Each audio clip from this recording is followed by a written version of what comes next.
Blog Talk Radio.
Medlock radio show. I'm your host, Richard G. Medlock, apparently more ignorant than Joe Biden. This is the all-American program where we educate, entertain, enlighten, and empower. This is where we stand for the red, white, and blue. We are brought to you by the United States Constitution. This is where we fight for truth, justice, and the American way. We, the people, are one nation under God. All right. Today is May 9th, 2023. Today's episode is number 146, World Totalitarianism. Or we could call it global tyranny. Take your pick. It's both are the same. World totalitarianism or global tyranny. It's the same. We're going to connect some dots today that we talked about yesterday and last week. And it's crazy what's happening. And I want to thank everyone for going on to medlockpost.blogspot.com. Please click follow over on the right-hand side. And you can make comments on the articles down at the bottom, comments. Joe Biden, I have acquired a heck of a lot of wisdom and know more than the vast majority of the people. That's all we need to know about Joe Biden. Right? All right, the Biden administration last week pushed out what they proposed or finalized, regulations totaling $182 billion in compliance cost, $182 billion in 1 week. Now, included in that was the auto emissions new regulations that could eventually shut down the gasoline-powered cars and force everybody into making electric vehicles. Did you see where every time Ford sells an electric vehicle, they lose $60,000. That's not capitalism, folks. That is forced compliance by a tyranny, totalitarian government. All right, going back to these regulations. Along with this $182 billion, it will add 1.8 million yearly paperwork hours. 1.8 million yearly paperwork hours. Now, this is according to American Action Forum, the AAF. Totalitarianism rolling along. The federal government under Joe Biden, who knows more than the vast majority of the people, has run up a $928 billion deficit in just 7 months. Now, let me break that down for you. That is from September 1st, 2022, which is the beginning of the fiscal year for the United States government, to March 31st, 2023. So those 7 months. I broke that down. That's $132.57 billion per month that they spend more than they take in. With 5 months left in the fiscal year, and you stay on the same pace, it will add approximately another $663 billion to the national debt. A total debt for the fiscal year of $1.59 trillion. A debt ceiling. All right, so right now we're sitting at $31,740 billion. And we're going to add another 600. So that puts us at $32.4 trillion. Which means if they pass a debt limit today of $1.5 trillion added onto it, by the end of August, you're almost there. You've almost eaten it up. Who needs a debt ceiling? Right? Yellen, who over the weekend, I talked about this yesterday, warned about an economic crisis if the debt ceiling isn't raised by June 1st. Now, yesterday, she comes out screaming of a constitutional crisis over the U.S. debt ceiling impasse. Folks, the only constitutional crisis here is the federal government not staying within the limits of the money they bring in. They just borrow, print, borrow, print. That's the constitutional crisis. Now, we're going to talk about some climate change stuff here, because this kind of goes in line with what Joe Biden says, that he knows more than the vast majority of the people. So here's an article. Who wrote this? Did I put that in here?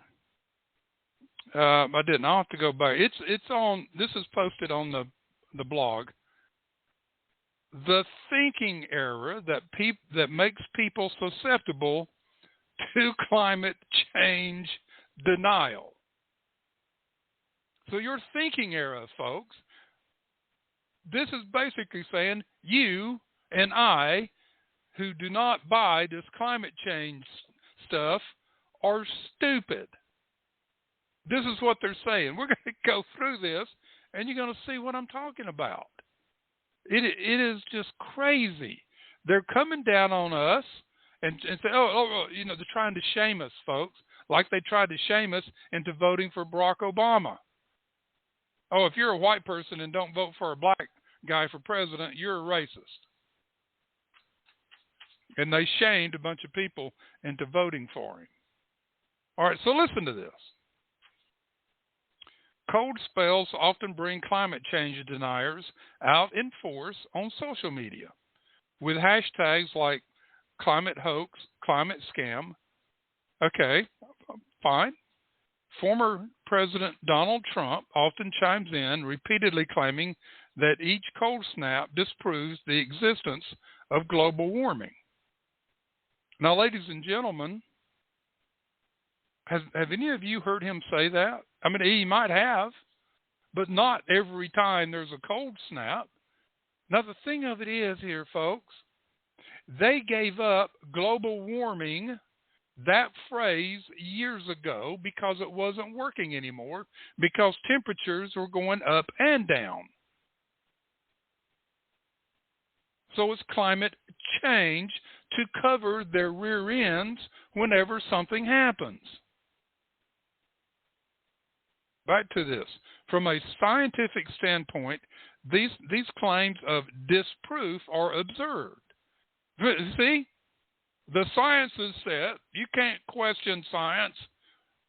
Oh, yeah, you can. That's how science becomes science. That's how a theory becomes fact, is through questioning and research. Fluctuations in the weather don't refute clear long-term trends in the climate. I agree with that. Fluctuations. Yet many people believe these claims, and the political result has been reduced willingness to take action to mitigate climate change. Yes, we have. Why are so many people susceptible to this type of disinformation?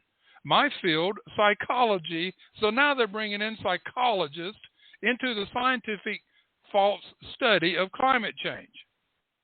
Can help explain and help people avoid being misled. Well, folks, how are you misled by what you see and what you experience every day? I walk outside, it's either sunny, cloudy, rainy, windy, hot, cold, whatever. That's fact. It's either dark or light. That's fact. Yeah. Okay. So he wants to explain to us stupid people, or ordinary people, as Obama says, why we should change our thinking. First, he starts out, the allure of black and white thinking. Now, I hadn't heard that phrase in a long time. Close examination of the arguments made by climate change deniers reveals the same mistake made over and over again. Folks, I guess we can't get anything right. When we accept fact right in front of us, when we look at historical data that is true, when we have lived many decades on this earth and have gone through all of this stuff, we're just making mistakes. That mistake is the cognitive error known as black and white thinking, also called dichotomous and all or none thinking. As I explain in my book, Finding Goldilocks, that could be an interesting read. Black and white thinking is a source of dysfunction in mental health relationships and politics. So if we don't just accept and bow down to a false ideology, we are deniers and we have a mental health problem. You see how the totalitarians work here? People are often susceptible to it because in many areas of life, dichotomous thinking does something helpful. It simplifies the world. Well, what's wrong with looking at things through the simple process? Sometimes that's the best process, instead of trying to complicate things. I see this stuff, people post up on Facebook a mathematical equation. Some of them are real simple and others are a little challenging, but it's amazing to see the people that start applying this and applying that, and this math rule and that math rule, which is not even there.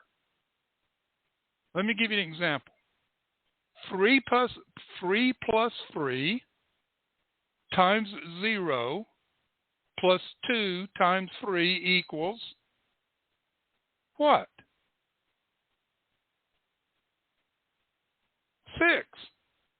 But they start putting parentheses around things and all this stuff. It's not there. Don't overthink the situation.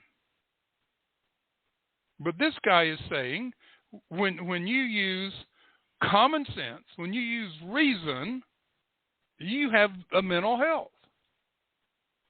Going back to this guy, binaries are easy to handle because there are only 2 possibilities to consider. When people face a spectrum of possibilities and nuance, they have to exert more mental effort. But when that spectrum is polarized into pairs of opposites, choices are clear and dramatic. Oh, we have too many things to choose from, so the scientists, these totalitarians are going to make it easy for us ordinary people. We're going to make it easy for you. There's climate change. That's all you need to know. The Earth is going to end in 10 years. The Earth was going to end in 1970. We were going to be overpopulated by 1977, and everybody was going to starve to death. We're going to go back to the Ice Age in the 70s, in the 80s. All the ice caps are going to melt and flood the Earth. All the coastlines will be underwater by 1980. By 1990, we're going back to seas are boiling, and on and on and on, and all of those predictions have fallen flat on their face. And this guy, this psychologist, wants us to believe, to do away with black and white thinking and become subservient to socialist scientists that want to control the earth. And they control us by controlling our thinking. So we're going to tell them, well, you have a mental health problem because your thinking is wrong, because you don't buy climate change. And you don't buy the fact that you've got to pay us more, that you've got to give up your fossil fuel car, you've got to give up your gas stove, and you've got to give up this, and you've got to give up that, and you've got to go get a horse and a cow and a chicken and live off the land and become subservient to us, the world global elite. This is what it's all about, folks. Now they want to tell us that we are just basically stupid. Well, I know better than that. He says this mental labor-saving device is practical in many everyday situations, but it is a poor tool for understanding complicated realities, and the climate is complicated. Only because totalitarians have tried to make it complicated. It is not complicated, folks. We still have the same clouds in the sky. They drop the same water. We still have rainfall, snowfall. Yeah, we have flooding every now and then. We have tornadoes and hurricanes. It happens, folks. It's been happening since this earth was created. We've had droughts. We've had wet time. But they want us to think that we the people, we human beings, because we're so stupid and we don't follow their rules, that we're causing the climate, the temperatures to go up or go down. Depends on which decade you want to look at. The ozone layer has a big hole in it, and all this temperature's escaping out into space, and we're going to freeze to death. On and on. And that turned out to be false. 100% false.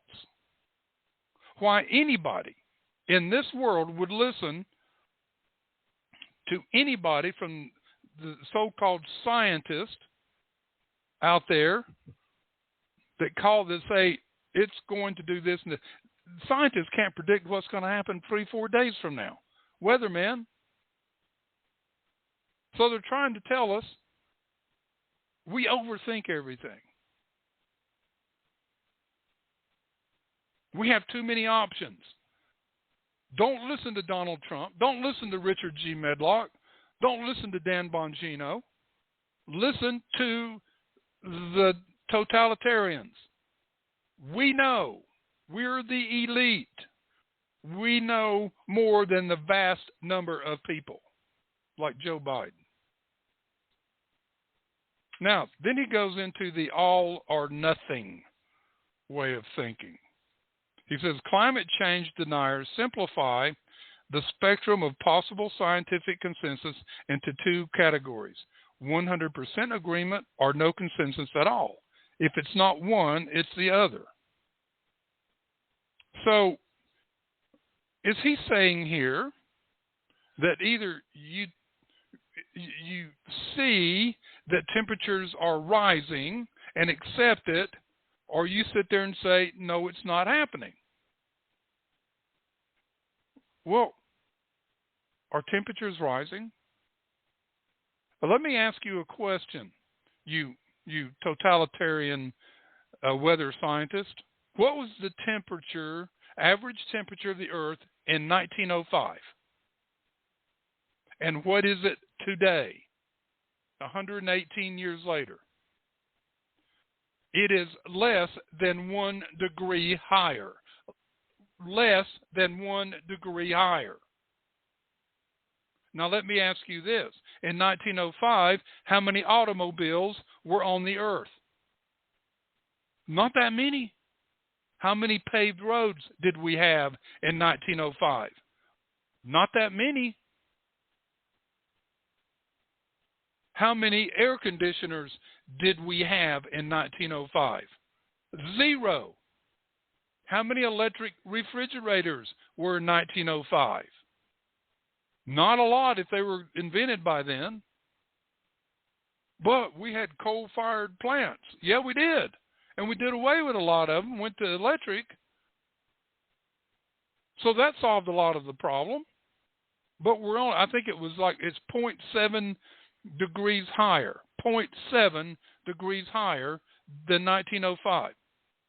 How many jet engines of airplanes did we have in 1905? How many nuclear power plants? On and on and on. So we've created all this, billions of automobiles on the earth, paved roads, air conditioning, nuclear weapons, nuclear power plants, coal-powered plants, on and on. And the temperature has only gone up 0.7 degrees on average.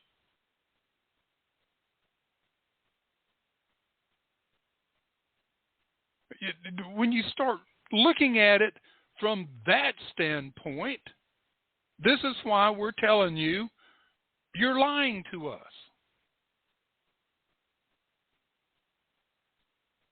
I saw a thing a couple of weeks ago. I meant to save it, and I didn't.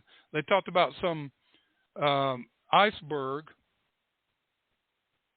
Part of it fell off, and it was going to melt, and there was going to be so many billions of gallons of water. Remember, a while back, I did a thing called the Mystery of Clouds. And at 4 inches of rain, how many billions of gallons of water it is per an acre of land? And then I broke it down to 1 inch. So I'm sitting here. I needed to go back, and I didn't do it. I was going to go back and compare those numbers with the numbers that they were going to say this ice was going to melt and create. The thing of it is, ice, water, is the only thing on Earth when frozen that expands. So when it melts, it actually takes up less space. And the other thing they're forgetting, when you have this iceberg or this piece drop off, It is occupying space under the water, not on top. There's only a piece of it on top. The rest of it is under the water. So it just fills in that space. It just occupies its own space. That's simplicity. That's reasoning. That's common sense. Anyway, this article is on the blog. I'm not going to spend any more time on this. They just trying to tell us, if you don't accept what we're telling you, then you're just all idiots. His last two little paragraphs. The current warming is on par with nothing humans have ever seen, and intense warming events in the distant past were planet-wide disasters that caused massive extinctions, something we do not want to repeat. Well, number one, that's never really been proven, folks. All right, and he finishes, as humanity faces the challenge of global warming, not global change, global warming, we need to use all of our cognitive resources, recognizing the thinking era at the root of climate change denial could disarm objections to climate research and make science the basis of our efforts to preserve a hospitable environment for our future. Isn't that just honky-dory? Believe us or die.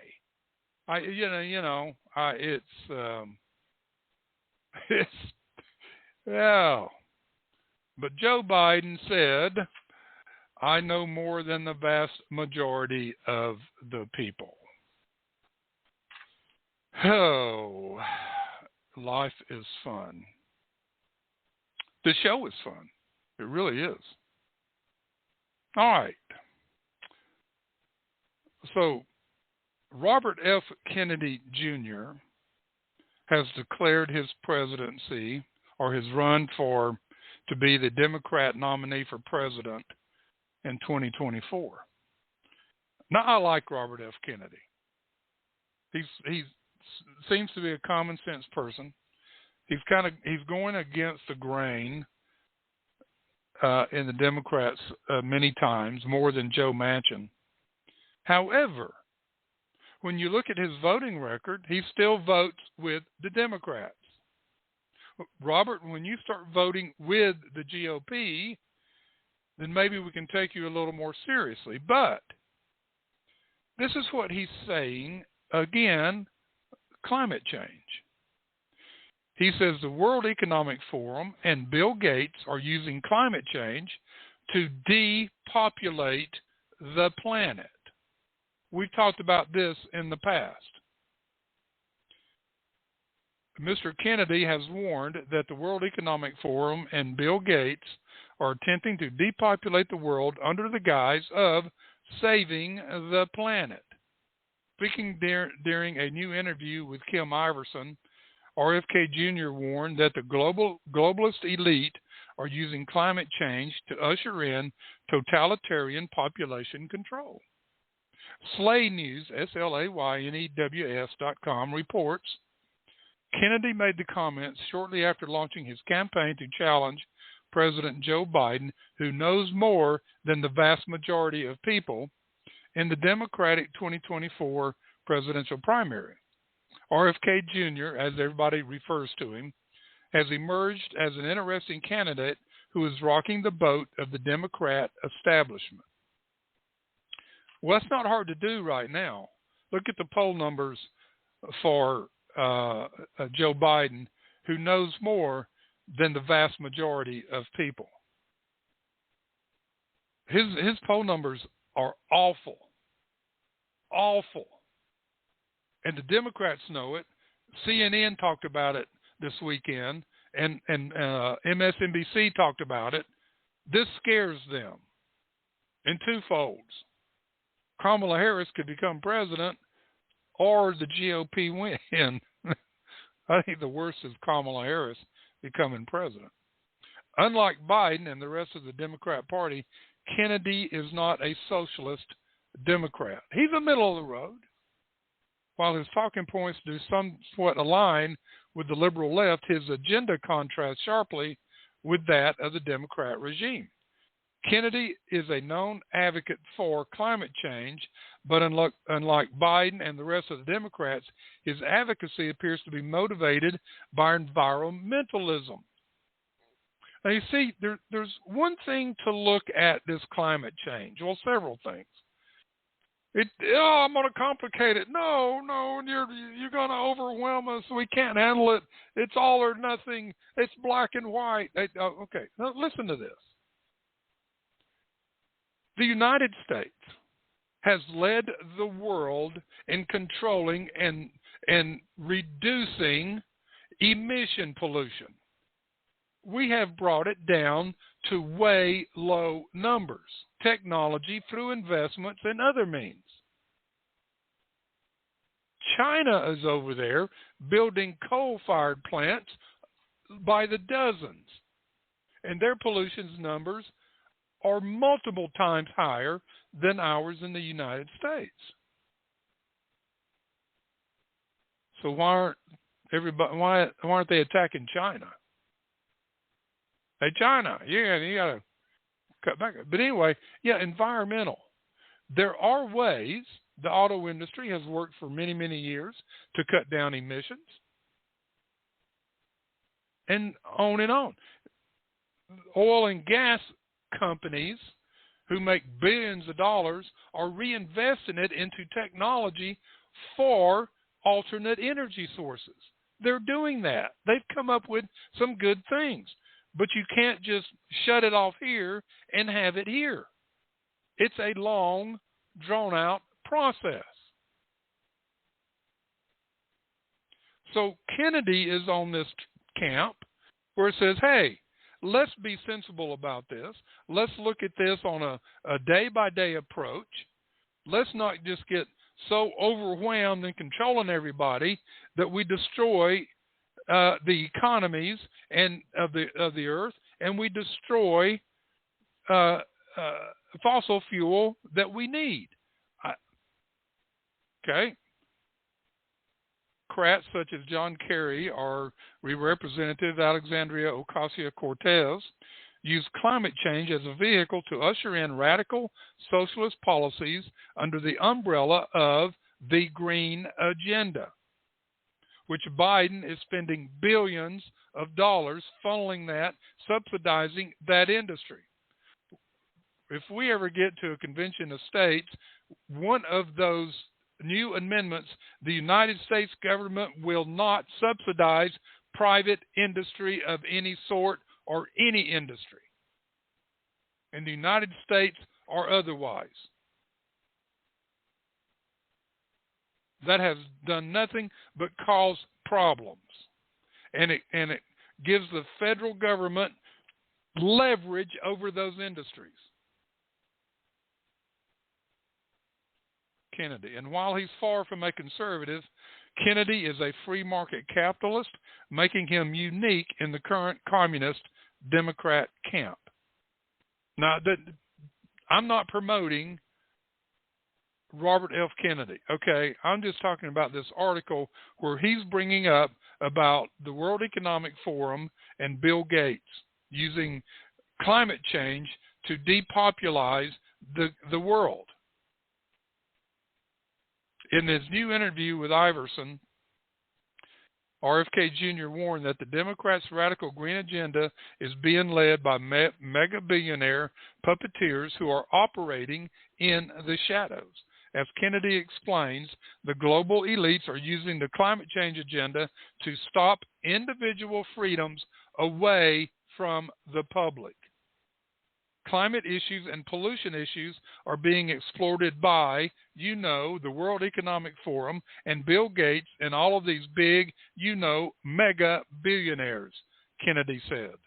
He continues, the same way that COVID was exploited to use it as an excuse to clamp down, top-down tyranny controls on society, and then to give us engineering solutions.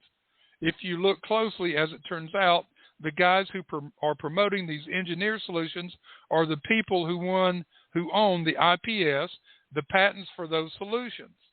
It's the way they've given climate chaos a bad name because people now see that it's just another crisis that's being used to strip the wealth of the people to enrich billionaires. Amen. And then he continues. This is Robert F. Kennedy Jr. And I, for 40 years, have had the same policy on climate and engineering.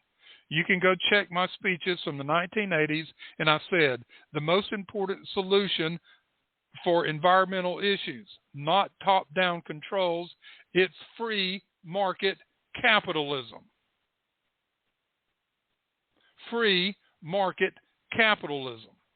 Competition brings down, controls these things because of what I talked about earlier. They make money. They invest it into new inventions. How can we control emissions? How can we build a better plant? How can we build a better air conditioner? How can we build a better gas stove instead of doing away with all that stuff?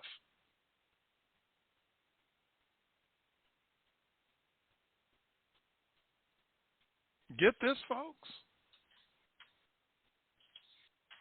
I know you understand it. You're no idiot. This psychologist is trying to tell us our thinking is in error if we just don't bow to the God of climate change. All right, then, okay, Junior, there's too many Americans who already think that the whole system is rigged against them, and this is confirmation of that, and I think that's troubling. And Kennedy may be right. According to polling data reported by Slay News over the weekend, Kennedy's soaring popularity among Democrat voters poses a serious threat to Biden's re-election campaign. Now, they're going to start screaming and yelling that RFK Jr., his thinking is in error. He's not following what we say. Hey, it's 100% over here, and there's nothing over there. You got to come back. You got to fall in line. Now, he's taken, in my opinion, some dangerous steps here by being truthful, because all these billionaires will start to go after him. They will. And so we got to be careful here. But I like his way of thinking. People that want to tell the truth and fight for what's right, I'll support them.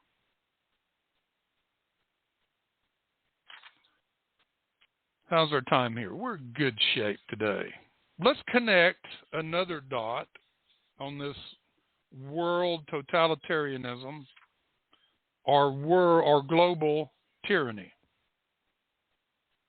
And again, folks, all of this stuff I'm doing today is on the site, on my blog.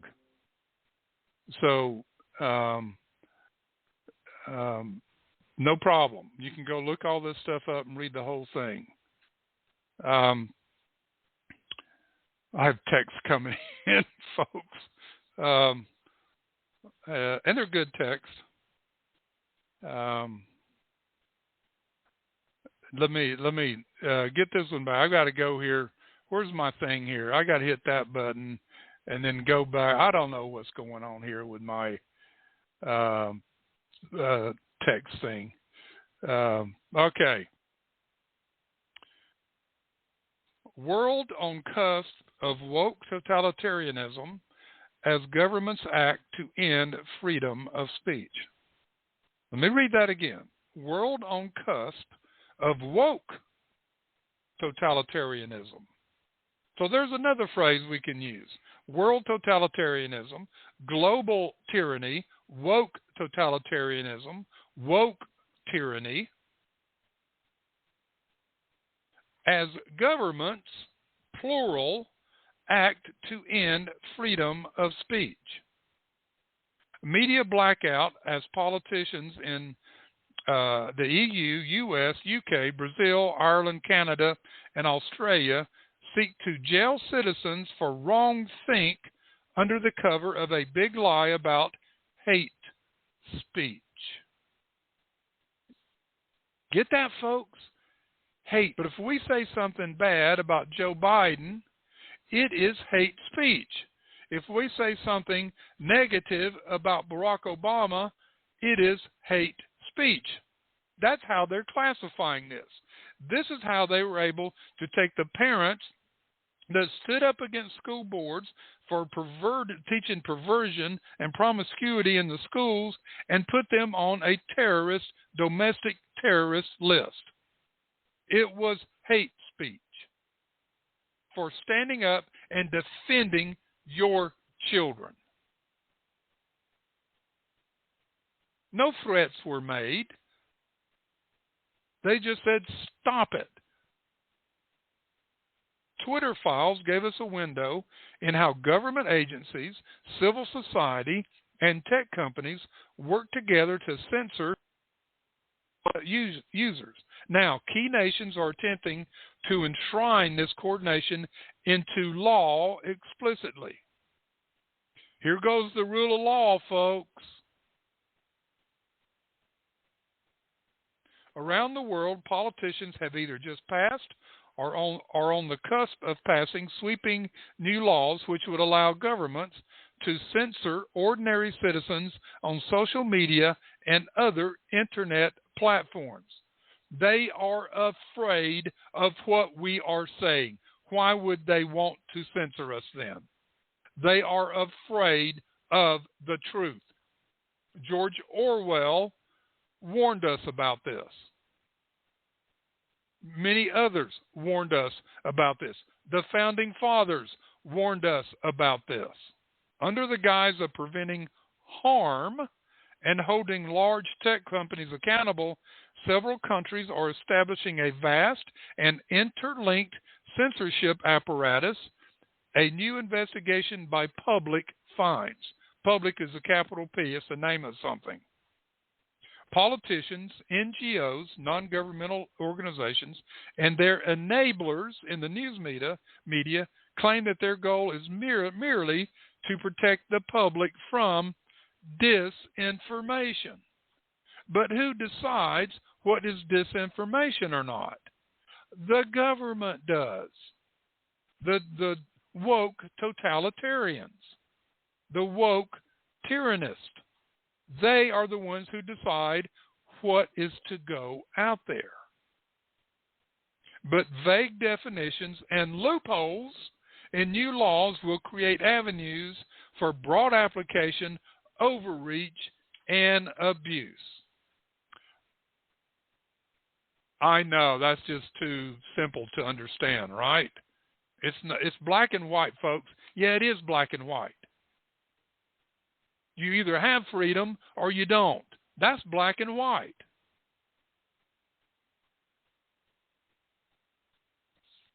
In Ireland, the government may soon be able to imprison citizens simply for possessing material that officials decide is hateful.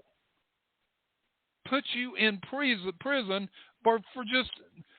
Okay, I have a book by George Orwell. I have a book by Ayn Rand. I have a book by Thomas Jefferson or Mark Levin. Well, that's hateful. We're going to put you in prison. You're an idiot. Now, under the Restrict Act that has been proposed in Congress in the United States, the government may soon have the authority to monitor the internet activity of any American deemed a security risk. Well, hello, they've been doing that since 9/11. September, the attack on 9/11. And before. This act is supposed to restrict TikTok. Under the guise of blocking TikTok, I'm not on, so I don't know anything about it, how to use it or anything. But this bill has all these totalitarian restrictions on there that gives the government power to shut you and me down.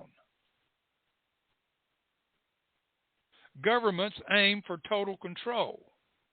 In Canada, a state agency can filter and manipulate what Canadians see online. They're doing it here in the United States through the news media, through Hollywood, through the internet. They're already doing it, folks. In Australia, a single government official can compel social media companies to remove posts.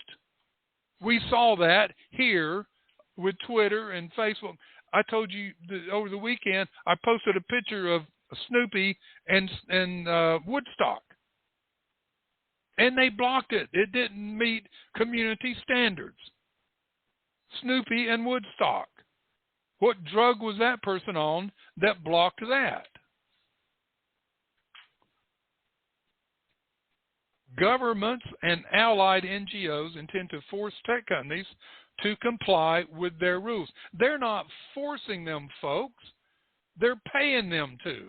It's already proven that the FBI paid Facebook and Twitter and others during the campaign to shut down or to promote certain things to control the election. In Brazil, severe penalties for platforms that fail to remove fake news. Well, who decides? The government do.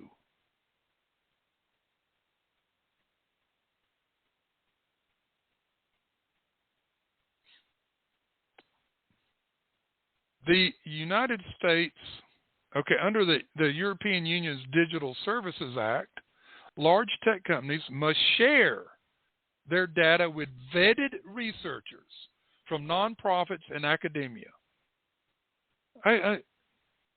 You have to share it. See, folks, there ain't nothing private anymore. The U.S.'s Restrict Act, sponsored by Senator Mark Warner, Democrat, Virginia, threatens 20 years in prison or $250 fines for accessing blacklisted websites through your VPN, your virtual private network, which are ways to create a private connection between a computer or phone and the internet. So if you have a VPN, you are a criminal. Oh my goodness, folks. And all you people, well, this is just conspiracy theorist. No, it's not. We got it, folks, here in black and white. But Joe Biden knows more than the vast majority of people.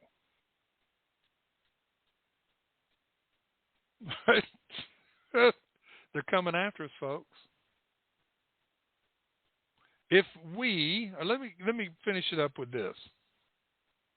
We are thus witnessing the emergence of governmental apparatus with the power to control the information environment in ways that determine what people believe to be true and what is false. As such, it is no exaggeration to say that the West is on the cusp of a new and much more powerful form of totalitarianism than either communism or fascism, which were limited in their reach by geography. If we are to defeat it, we must understand it. Why are governments seeking to crack down on freedom of speech from New Zealand to the Netherlands and Brazil to Canada? Why now, and why are they getting away with it? Because the United States is weak under Joe Biden, who knows more than the vast majority of people. And the United States is weak, so the world is going to take advantage of it. The timing of the global crackdown on free speech does not appear to be coincidental. What happens now appears to represent the regrouping of censorship advocacy that occurred after that defeat. With some notable exceptions, the demand for censorship is being driven by center-left parties and NGOs playing a subservient role.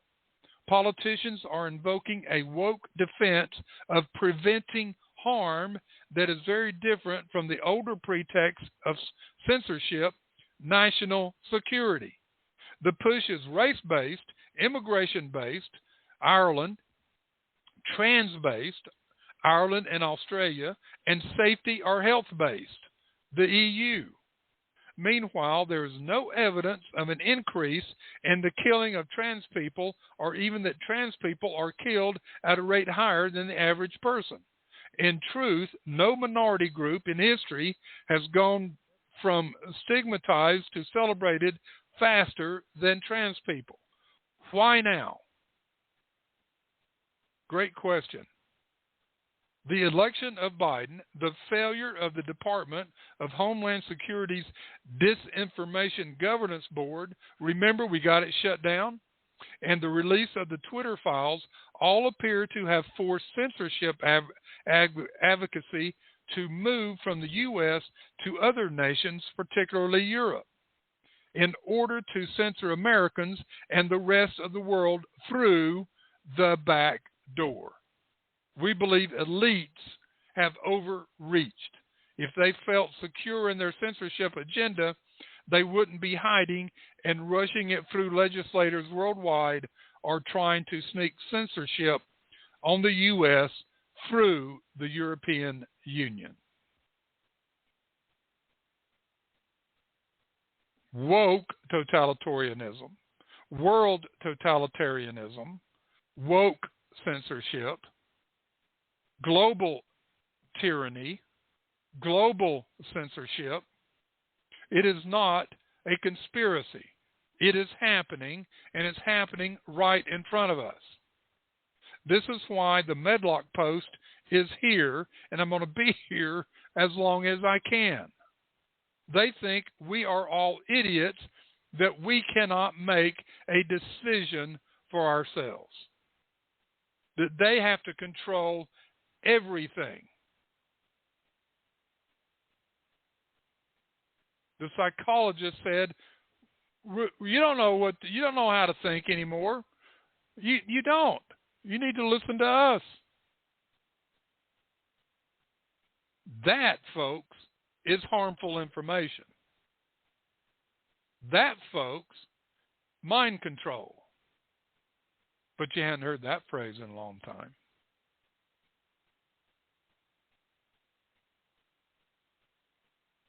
They're tricking us, folks. They will put out all this stuff that they want us to know that is false and think it's true, and they think if you don't accept this, you have a mental illness. Well, you know what? That lights my fire. It really does. And as you can tell, I'm this week, there's so much going on, so much we need to know, and information we need to get out there. All of this is posted on my blog, medlockpost.blogspot.com. If you want to reach out to me, it's medlockpost@gmail.com. Appreciate you. I love America. I love what it stands for. I love the flag. And we, the people, are one nation under God. Epiphany said, the most useful piece of learning for the users of life is to unlearn what is untrue. Unlearn what is untrue. And that takes a lot of work sometimes, folks. And that, folks, is the Medlock Post radio show for today, May 9th, 2023. May God bless America.